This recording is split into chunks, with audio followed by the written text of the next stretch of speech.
செய்திகள். திருத்தந்தையின் உலகளாவிய இறைவேண்டல் வலையமைப்பு தனது பணி, அடையாளம் மற்றும் கட்டமைப்பை புதுப்பிப்பதற்கான புதிய வழிகாட்டுதல்களை வெளியிட்டுள்ளது.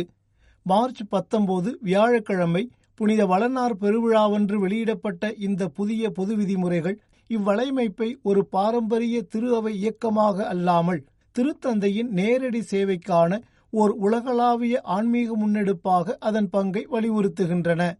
இந்த வலையமைப்பின் அறிக்கையின்படி திருத்தந்தையின் மாதாந்திர இறைவேண்டல் கருத்துக்களின் வழிகாட்டுதலின்படி ஜெபம், உருவாக்கம் மற்றும் சேவை ஆகியவற்றின் மூலம் கிறிஸ்தவர்களை அணிதிரட்டுவதற்கான இவ்வமைப்பின் நோக்கத்தை இந்த விதிமுறைகள் மீண்டும் உறுதிப்படுத்துகின்றன. மேலும் இந்த புதிய பொது விதிமுறைகள் சிறார்கள் மற்றும் வலுக்குறைந்த வயது வந்தோருக்கான நிர்வாக கட்டமைப்புகள், பங்கேற்பு மாதிரிகள் மற்றும் பாதுகாப்பு நடவடிக்கைகளையும் கோடிட்டு காட்டுகின்றன. கடந்த 2024 ஆண்டில் அங்கீகரிக்கப்பட்ட சட்டங்களுடன் இணைந்த இந்த புதிய விதிமுறைகள் 2028 ஆண்டுக்கு திட்டமிடப்பட்ட மறு ஆய்வுக்கு முன்னர் 2 ஆண்டுகளுக்கு அமலில் இருக்கும் என்றும் அவ்வலையமைப்பின் அறிக்கை தெரிவிக்கின்றது. திருத்தந்தையின் உலகளாவிய இறைவேண்டல் வலையமைப்பு ரோமையிலுள்ள வத்திக்கான் நிறுவனம் மூலம் செயல்பட்டு 90க்கும் மேற்பட்ட நாடுகளிலுள்ள ஏறத்தாழ 2,20,00,000 உறுப்பினர்களை ஒன்றிணைக்கின்றது. தற்போது மத்திய கிழக்கில் நிலவி வரும் மோதல்கள் மேலும் தீவிரமடைவதை தடுக்க உடனடி நடவடிக்கைகளை எடுக்குமாறு அமெரிக்க அதிபர் டொனால்டு டிரம்ப் மற்றும் இஸ்ரேலிய தலைவர்களுக்கு அழைப்பு விடுத்தார் திருப்பீடச் செயலர் கர்தினால் பியத்ரோ பரோலின். மார்ச் 19 வியாழனன்று ரோமையில் உள்ள இத்தாலிய நாடாளுமன்றத்தின் பிரதிநிதிகள் சபையில் இடம்பெற்ற நூல் வெளியீட்டு விழாவிற்கு இடையே செய்தியாளர்களிடம் பேசிய கர்தினால் பரோலின் அவர்கள், நான் நேரடியாக அமெரிக்க அதிபர் டிரம்பிடம் பேசினால் இதை எவ்வளவு விரைவில் முடிக்க முடியுமோ அவ்வளவு விரைவில் முடியுங்கள், ஏனெனில் மோதல் அடுத்த கட்டத்திற்கு தீவிரமடையும் ஆபத்து மிக அருகில் உள்ளது என்றும், லெபனோனை அதன் போக்கில் விட்டுவிடுங்கள் என்று கூறுவேன் எனவும் தெரிவித்தார்.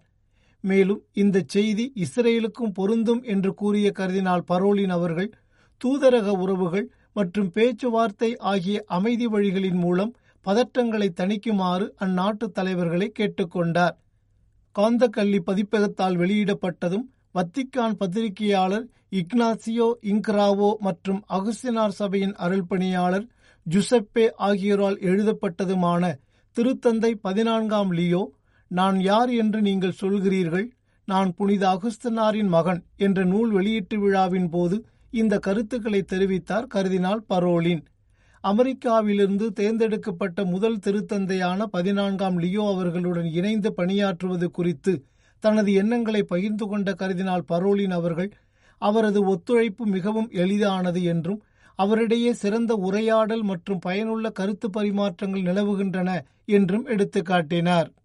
லெபனோன் நாடு முழுவதும் தொடர்ந்து இடம்பெற்று வரும் தாக்குதல்கள் காரணமாக ஆயிரக்கணக்கான குடும்பங்கள் தங்களின் குழந்தைகளுடன் பாதுகாப்பான இடத்தை தேடி தங்கள் வீடுகளை விட்டு வெளியேற வேண்டிய கட்டாயத்திற்கு தள்ளப்பட்டுள்ளனர் என்றும், இதனால் அங்கு மனிதாபிமான சூழல் தொடர்ந்து மோசமடைந்து வருகிறது என்றும் யுனிசெப் நிறுவனம் வெளியிட்டுள்ள அறிக்கை ஒன்றில் தெரிவித்துள்ளது.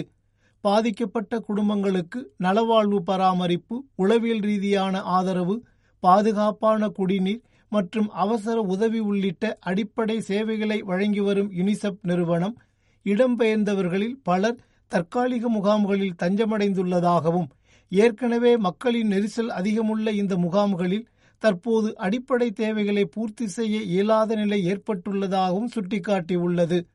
மேலும் தாமதங்களால் ஏற்படும் இழப்பை லெபனோனில் உள்ள குழந்தைகளால் இனியும் தாங்க முடியாது என்பதையும், உடனடி நடவடிக்கை எடுக்க வேண்டியது மிகவும் அவசியம் என்பதையும் அதன் அறிக்கையில் சுட்டிக்காட்டியுள்ளது.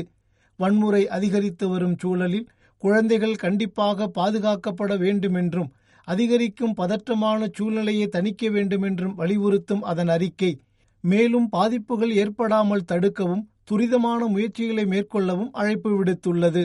மேலும் உலகளாவிய ஏற்றத்தாழ்வுகளின் தீவிரத்தன்மையை எடுத்துக்காட்டியுள்ளதுடன், வலுவற்ற மற்றும் போர்ச்சூழலால் பாதிக்கப்பட்ட நாடுகளில் உள்ள குழந்தைகள் 5 வயதுக்கு முன்பே இறப்பதற்கான வாய்ப்பு வளர்ந்த நாடுகளில் ஒப்பிடும்போது 3 மடங்கு அதிகமாக உள்ளது என்று கவலை தெரிவித்துள்ளது அவ்வறிக்கை.